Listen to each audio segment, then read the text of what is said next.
और हमारा मांग के बारे में सरकार को मांग पत्र दिया है। जो अधिकारी है उनको हम अपना बात सुनाया है, लेकिन आज इस सरकार मेहनतकश लोगों का बात सुनने के लिए तैयार नहीं है। इनका जो नीति है वो नीति मेहनतकश लोगों का ऊपर बोझ डालने वाले हैं और देश का जो बड़ा बड़ा अरबपति लोग हैं, करोड़पति लोग हैं, पूंजीपति है, देश का और विदेश का भी, उनका संपत्ति बढ़ाने के लिए, उनका फायदा के लिए, उनका जो मेहनतकश लोगों का शोषण बढ़ाते हुए अपना संपदा बढ़ाने के लिए ये सरकार नीति बना रहे हैं। इसके वजह से जब लोगों के लिए खाने के लिए नहीं है, लोगों के पास रोजगार नहीं है, रोजगार अभी छीना जा रहा है, लाखों के संख्या में बड़ा बड़ा कंपनी में मजदूरों को निकाला जा रहा है, उनका अधिकारों का ऊपर हमला हो रहा है। सरकार ने लेबर कोड बनाया जिसके वजह से मजदूरों का जो संगठन बनाने का अधिकार, उनका समझौता करने का अधिकार, उनका हड़ताल करने का, संघर्ष करने का अधिकार वो छीनने के लिए इस लेबर कोड के तहत से सरकार साजिश कर रही है। और इसके वजह से मजदूर गरीब होते जा रहे हैं, किसानों का दाम नहीं मिल रहा है और उसी तरफ जो बड़ा बड़ा मजदूर है उनका संपदा इसी कोविड महामारी के टाइम में हमने देखा, जब करोड़ों लोग अपना नौकरी खोया है, उसी समय बड़ा अंबानी अदानी जैसा जो अमीर है हमारा देश का, बड़ा बड़ा कॉरपोरेट्स है, उनका संपदा बहुत कई गुना बढ़ गया है। तो इसीलिए हम यहाँ आए हैं ये नीति बदलने के लिए। हम सरकार से मांग करते हैं ये नीति जो बड़ा बड़ा कॉरपोरेट परस्त है और गरीबों के खिलाफ है, मेहनत लोगों का खिलाफ है, इस नीति को बदलने का मांग करने के लिए आया है। लेकिन हमको ये भी समझना चाहिए कि हमारा संघर्ष जितना तेज होगा तभी जाकर हम सरकार का ऊपर दबाव डाल सकते हैं। लेकिन ये संघर्ष के लिए हमारा एकता बहुत जरूरी है और सरकार ये एकता को और सत्ता में जो है आज का दिन में बीजेपी और उनका जो मार्गदर्शन करने वाला आरएसएस, ये लोग हमारा एकता को तोड़ने के लिए साजिश कर रहे हैं। एक जहरी सोच समझ फैला रहे हैं जिसके हमारे अंदर जो एक ही जैसा परिस्थिति में है, एक ही जैसा समस्याओं को सामने कर रहे हैं, हमारे बीच में लड़ाई करने का वो कोशिश कर रहे हैं। हमारे बीच में मुस्लिम हिंदू से लड़ेगा, क्रिश्चियन से लड़ेगा, दलित को ऊपर हमला चल रहा है, महिलाओं को ऊपर हमला चल रहा है। तो ये जो जात के नाम पर, भाषा के नाम पर, धर्म के नाम पर, जगह के नाम पर लोगों का एकता को तोड़ने का कोशिश ये सरकार बीजेपी और आरएसएस का लोग कर रहे हैं। तो इसीलिए हम सरकार को ये बताना चाहते हैं, जो लाखों के संख्या में यहाँ आए हैं और यहाँ और भी बाहर है, जैसे कॉमरेड सिंधु ने बताया है, इसके बाहर और भी लोग आ रहे हैं, कई गाड़ियाँ लेट चल रही है, अभी तक पहुँचा नहीं है, रास्ते में है। तो हम सब मिलके सरकार को बताना चाहते हैं कि हमारा एकता को आप तोड़ नहीं सकते हैं। हमारा समस्या एक ही है, कोई भी जाति का हो, कोई भी धर्म का हो, कोई भी जगह का हो, कहीं भी काम करने वाला हो, आज मजदूरों का, किसानों का, खेत मजदूरों का और हमारा देश का मेहनतकश लोगों का समस्या एक ही जैसा है। तो हम सब मिलके लड़ेंगे तो जरूर हम ये नीति को बदल सकते हैं। आने वाले दिनों में हम अपना मजदूर मेहनतकश लोगों का परस्त नीतियों के खिलाफ, उनका हित में जो नीति है, आज अगर सरकार चाहता है, सरकार हम सबको खाद्य का सुरक्षा दे सकते हैं, शिक्षा का सुविधा मुफ्त में सभी बच्चों को शिक्षा मिल सकता है, स्वास्थ्य का सुविधा मिल सकता है। ऐसा नहीं कि हमारा देश में पैसा नहीं है, लेकिन सरकार के नीतियों के वजह से वो सारा पैसा कुछ ही लोगों के पास जा रहा है और जो मेहनतकश लोग हैं वो वंचित हो रहे हैं। तो ये नीति बदलना चाहिए। तो आने वाले दिनों में हम अपना एकता को और भी मजबूत करेंगे। सिर्फ यहाँ नहीं, गांव-गांव में हम एकता को मजबूत करते हुए, जैसे इन तीनों संगठन अभी हम यहाँ लड़ रहे हैं, इस एकता को नीचे स्तर तक लेके जाएंगे और आने वाले दिनों में इन नीतियों को और इन नीति को लागू करने वाले मोदी सरकार को हराने का काम हमको करना है। वो निर्णय हमको यहाँ से लेके जाना है। तो हमारा सामने और भी वक्ता है, वो सब अपना अपना बात रखेंगे, लेकिन हम जब यहाँ से जाएंगे, अपना अपना गांव में जाएंगे, तो हमको हमारा काम शुरू करना है। हर गांव में इस मजदूर किसान संघर्ष रैली का जो मैसेज है, इसका बात है, आवाज़ है, वो गांव तक पहुंचाना है। मेहनत कश लोगों का एकता को मजबूत करना है। इन नीतियों के, आज का दिन में जो कॉरपोरेट परस्त नीति है, उसके खिलाफ संघर्ष को तेज करना है और मजदूर मेहनत। कॉमरेड सुनील चोपड़ा कल हमारे बीच में नहीं रहे। वो किसी इंट्रोडक्शन का मोहताज नहीं है। I am not going to introduce him. हम आप लोगों के बीच में कॉन्डोलेंस रेजोल्यूशन प्लेस कर रहे हैं। उनके साथ कॉमरेड केबी बेदगिरी तमिलनाडु से CI2 के लीडर थे, who was on the way to attend this public meeting. He also died on the way.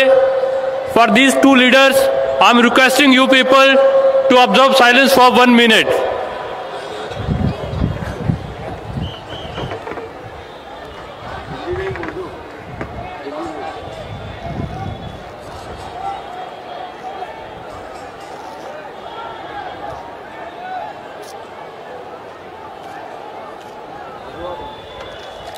Thank you comrade. Comrade Sunil Chopra अमर रहे, अमर रहे, अमर रहे। कॉमरेड सुनील चोपड़ा को लाल सलाम, लाल सलाम, लाल सलाम। सुनील चोपड़ा अमर रहे, अमर रहे, अमर रहे। कॉमरेड सुनील चोपड़ा को लाल सलाम, लाल सलाम, लाल सलाम। इनकलाब जिंदाबाद। Thank you.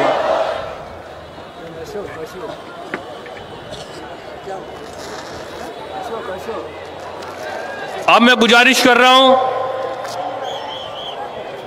किसान सभा के अखिल भारतीय अध्यक्ष कॉमरेड अशोक धबले से कि वो आए और अब इस जनसभा को एड्रेस करें। कॉमरेड अशोक धबले।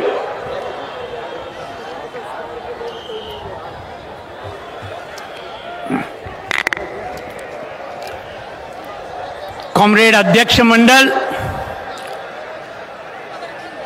मंच पर बैठे हुए CITU किसान सभा और खेत मजदूर यूनियन के पूरे देश से आए हुए सभी नेतागण और पूरे देश के कोने कोने से आए लाखों की तादाद में मेरे सभी लड़ाकू मेहनतकश साथियों, बहनों और भाइयों, 5 साल पहले 5 सितंबर 2018 को इसी प्रकार की लाखों की रैली लाल झंडे के नेतृत्व में हमने दिल्ली में निकाली थी। और आज 5 साल के बाद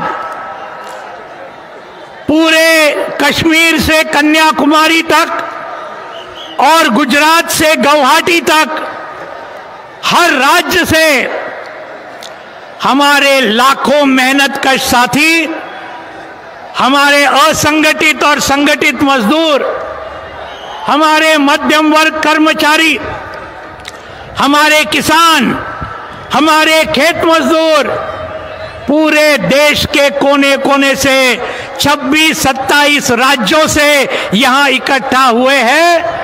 अखिल भारतीय किसान सभा की ओर से आप सभी लड़ाकू साथियों का मैं स्वागत करता हूं और आप सभी को क्रांतिकारी अभिवादन और लाल सलाम शुरुआत में करना चाहता हूं। साथियों, पिछले 9 सालों से देश पर राज करती हुई ये जो मोदी शाह अदानी अंबानी की सरकार, जिसका नाम आज हो गया है पूरे देश में मोदानी सरकार, ये भाजपा और आरएसएस की सरकार मुट्ठी भर बड़े बड़े देशी विदेशी कॉरपोरेट्स को पूरी तरीके से बढ़ावा दे रही है और करोड़ों की तादाद में जो हम मेहनतकश लोग हैं पूरे देश के, उनका सत्यानाश करने पर यह तुली हुई है। अभी का जो बजट इन्होंने पेश किया, इससे तो साफ हुआ ये सरकार किसके पक्ष में काम कर रही है। आज हमारी मांगे, हमारे बाकी सभी वक्ता उसके ऊपर ज्यादा विस्तार से बोलेंगे, लेकिन एमएसपी वाला मामला, सभी फसलों के दाम आज गिर रहे हैं, चाहे प्याज हो, चाहे कपास हो, चाहे सोयाबीन हो, चाहे अरहर हो, चाहे गन्ना हो, सभी के दाम लगातार गिर रहे हैं और उसके लिए ये मोदानी सरकार कुछ नहीं कर रही। हमारी मांग है लागत खर्चे का 1.5 गुना दाम हर किसान के हर फसल को मिलना चाहिए। इसलिए हम आज यहां लाल झंडे लेकर इकट्ठा हुए हैं। सभी जो गरीब किसान है, मंझले किसान है, खेत मजदूर है, इनका कर्जा पूरी तरीके से माफ होना चाहिए। अगर कॉरपोरेट का 11 लाख करोड़ का कर्जा ये मोदानी सरकार माफ करती है, तो करोड़ों किसान और खेत मजदूरों का कर्जा क्यों नहीं माफ करती? ये हमारा सवाल पूरे देश के गांव-गांव तक हमको लेके जाना होगा।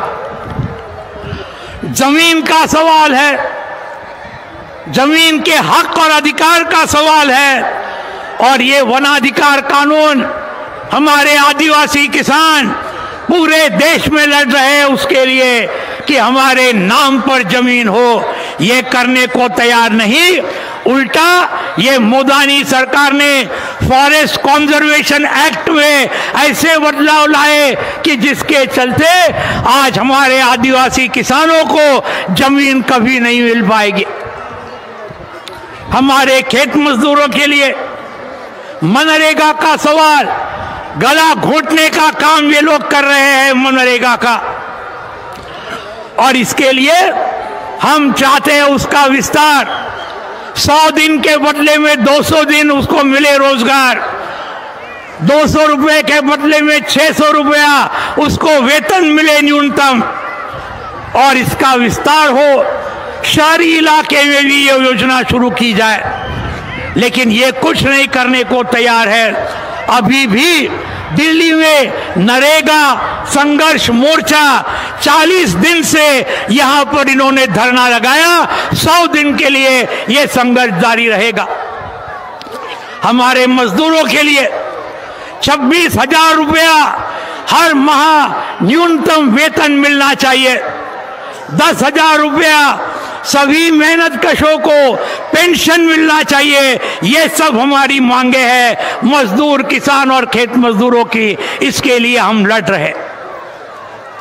लेकिन साथियों, इन सब मांगों से भी 3 करना बंद करो, और इसके लिए हम लगातार लड़ेंगे। उसके ज्यादा 1000 Indians were killed by General Dyer and the British government in the Jallianwala Bagh massacre at Amritsar. What had Mahatma Gandhi said?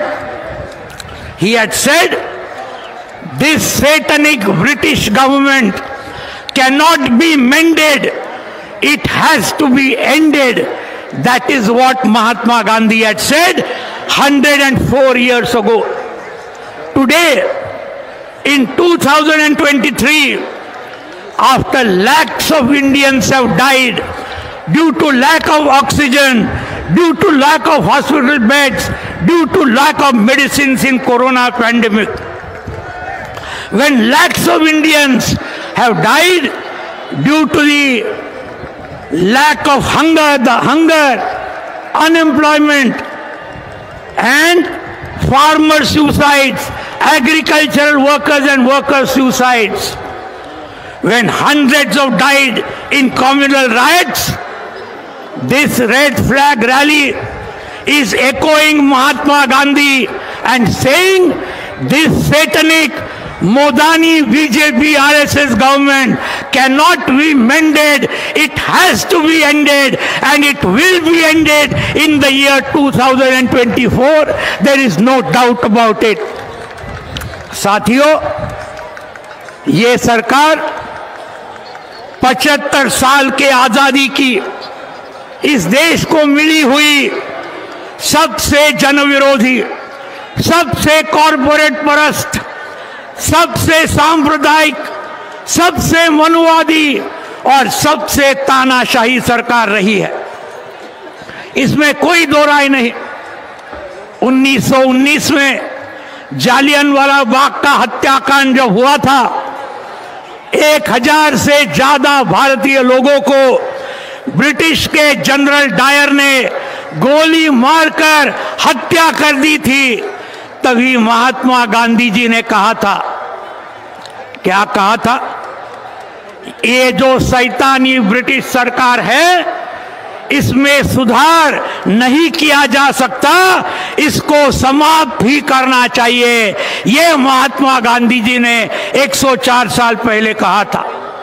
आज 2023 में ये कोरोना के वजह से, ऑक्सीजन न मिलने से, हॉस्पिटल का बेड न मिलने से लाखों हमारे भारतीय लोग जब मर गए, ये आज के भूख के वजह से, किसानों की आत्महत्या की वजह से लाखों लोग जब मर गए, तब आज हमारी ये लाल झंडे की रैली यही ऐलान करती है जो महात्मा गांधी जी ने 104 साल पहले किया था। हम आज ये कहते हैं, ये बीजेपी आरएसएस की शैतानी, ये बीजेपी आरएसएस की सरकार, इसको सुधारा नहीं जा सकता, इसको समाप्त ही करना चाहिए। और इसको समाप्त करने का काम पूरे देश में 2024 में हम जरूर करेंगे, इसमें कोई दो राय नहीं हो सकती। साथियों, अंत में कविता के 2 शब्दों से मैं खत्म करूंगा। एक कवि ने कहा, और ये उन्होंने कहा, हम सूखी पत्तियां नहीं, हम सूखी पत्तियां नहीं जो पेड़ से झड़ के गिर जाए, हम सूखी पत्तियां नहीं जो पेड़ से झड़ के गिर जाए। आंधियों से कह दो, आंधियों से कह दो अपनी औकात में रहे, आंधियों से कह दो अपनी औकात में रहे। हवाओं का रुख बदलना हमें आता है, हवाओं का रुख बदलना हमें आता है। इस हवाओं का रुख अगले 1 साल में हम लोगों तक जाएंगे, हर गांव में जाएंगे, हर बस्ती में जाएंगे, हर मोहल्ले में जाएंगे, और ये हवा का रुख बदल के ही हम रहेंगे। ये आज हम निर्धार करते हुए यहाँ से जाए, यही दरख्वास्त करते हुए मेरे चंद शब्द में पूरा करता हूँ। धन्यवाद। इनकिलाब जिंदाबाद।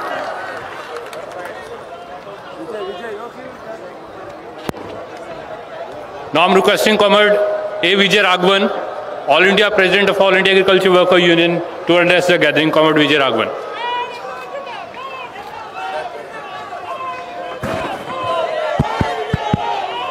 अध्यक्ष मंडल के साथियों, मंच में शामिल हुआ नेतागण और हिंदुस्तान की कोने कोने से इधर मौजूद होने वाले हमारा साथीगण, आप सबको अखिल भारतीय खेत मजदूर यूनियन की ओर से क्रांतिकारी अभिनंदन देता हूं। आज हिंदुस्तान की राजधानी में विभिन्न कोनों कोनों से मेहनत करने वाले हमारे साथीगण शामिल है। दिल्ली में आने की पहले हर जिलों में, गांवों में इस संघर्ष की संदेश लेकर हमारा साथीगण पदयात्रा किया, बहुत ज्यादा अन्य कैंपेन भी किया था। हिंदुस्तान में आज ऐसा एक हालत पैदा हो रहा है, इस हालत ऐसा है, सत्ता में भाजपा की सरकार है,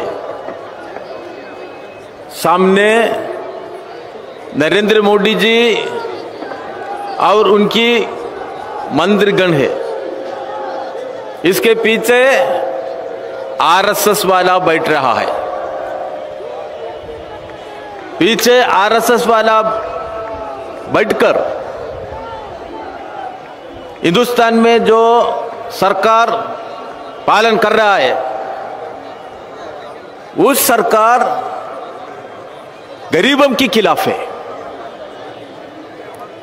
आप देखिए, आज हिंदुस्तान में महंगाई सबसे ज्यादा है और भूख में रहने वाला उनका नंबर हिंदुस्तान में सबसे ज्यादा है। तो नरेंद्र मोदी जी की राज्य में गरीबी में बढ़ोतरी चलता है, गरीब लोगों को कुछ भी सुविधा नहीं मिलता है। जो पुराने जमाने में जो अनाज को सब्सिडी दिया, अभी वो सब्सिडी बंद किया और जो गरीबों को सुविधा देने वाले कार्यक्रम है, उस कार्यक्रम को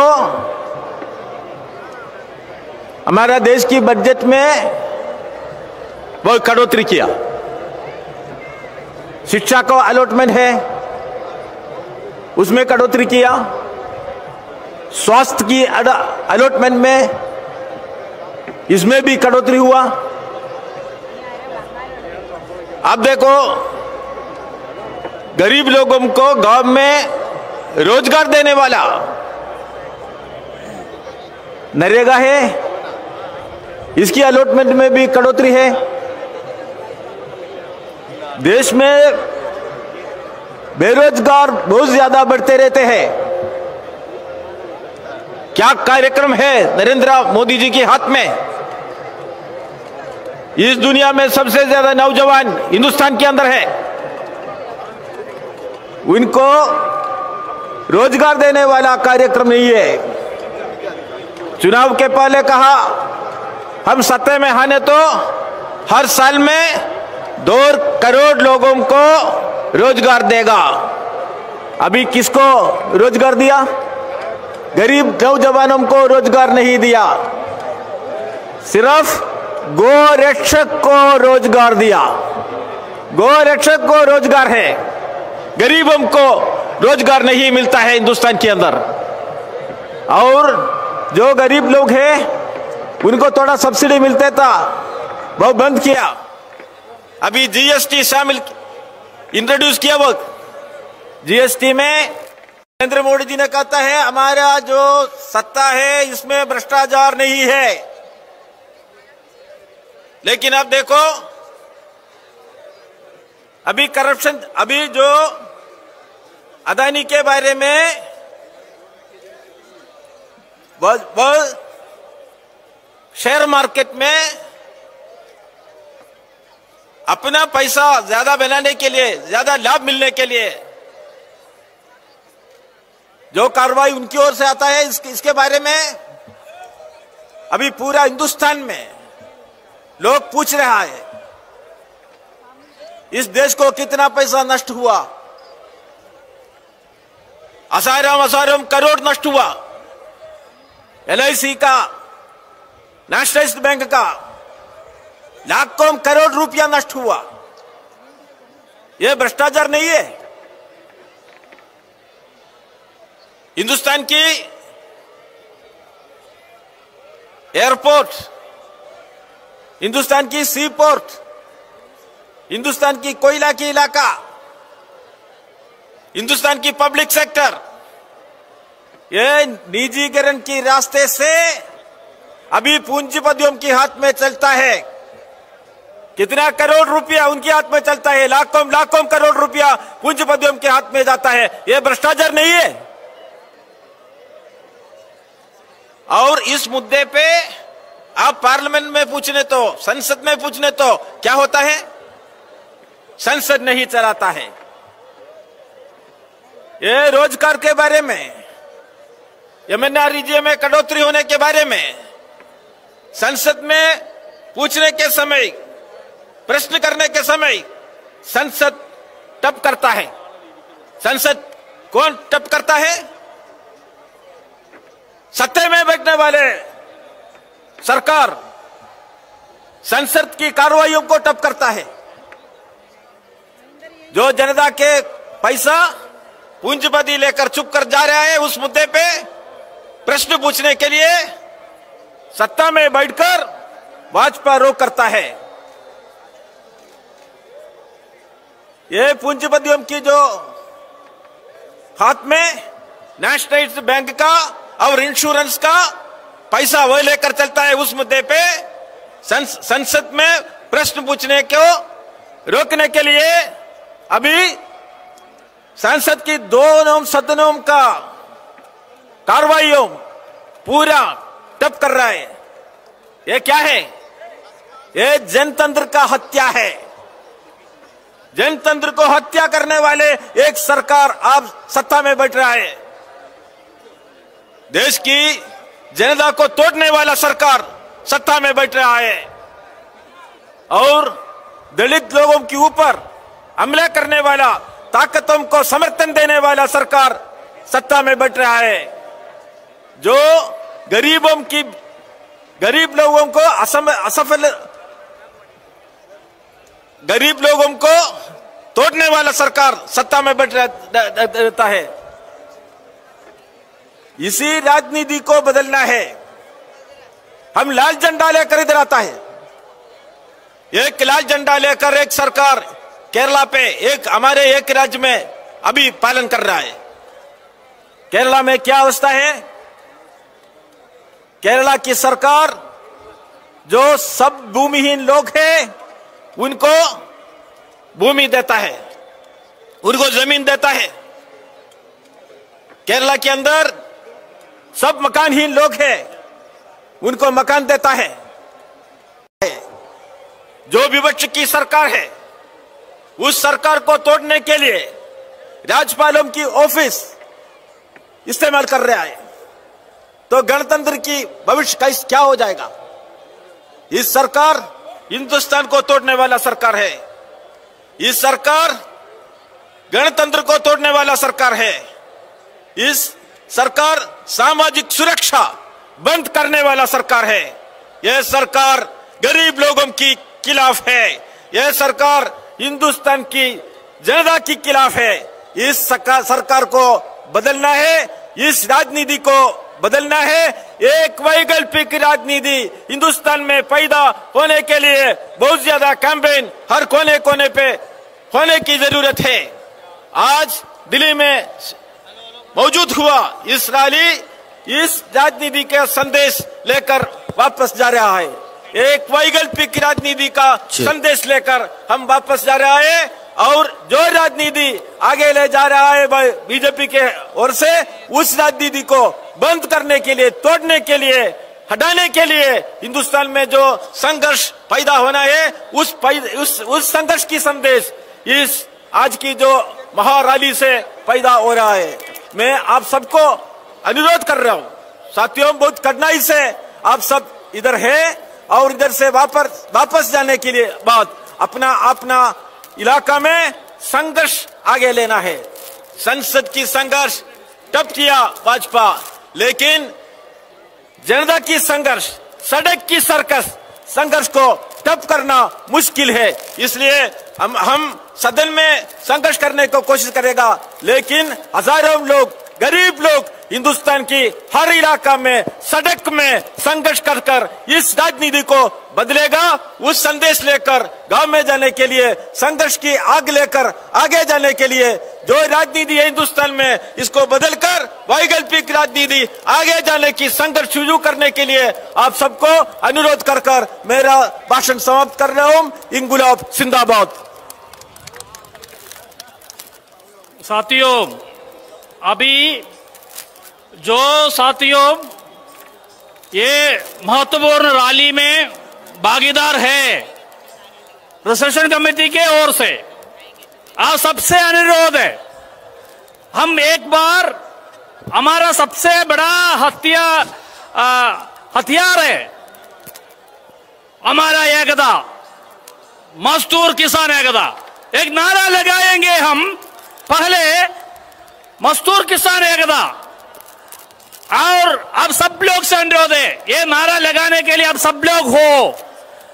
मजदूर किसान एकता जिंदाबाद, मजदूर किसान एकता जिंदाबाद, मजदूर किसान एकता जिंदाबाद। अभी हमारा 3 संगठनों का,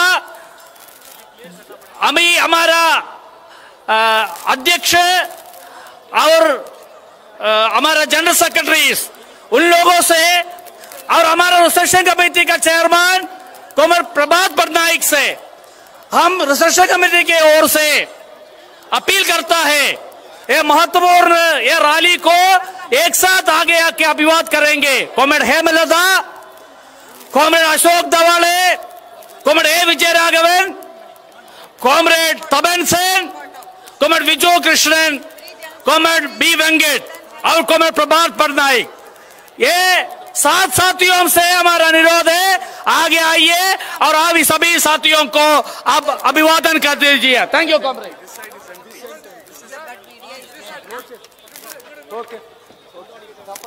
इंकलाब जिंदाबाद, मजदूर किसान एकता जिंदाबाद, मेहनत कशों की एकता जिंदाबाद, इंकलाब जिंदाबाद, मजदूर किसान संघर्ष रैली जिंदाबाद, इंकलाब जिंदाबाद, मजदूर किसान एकता जिंदाबाद।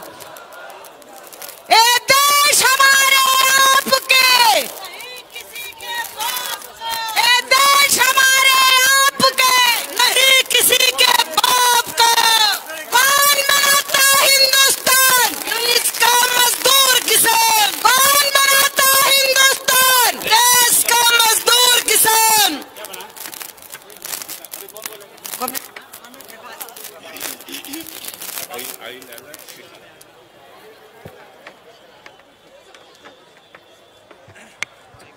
अभी मैं इस मजदूर किसान संघर्ष रैली का जो रिसेप्शन कमेटी है उनका चेयरमैन और एमिनेंट इकोनॉमिस्ट प्रोफेसर प्रभात पटनायक से आमंत्रित करती हूं कि वो आके अपना भाषण दें। कॉमरेड प्रभात पटनायक।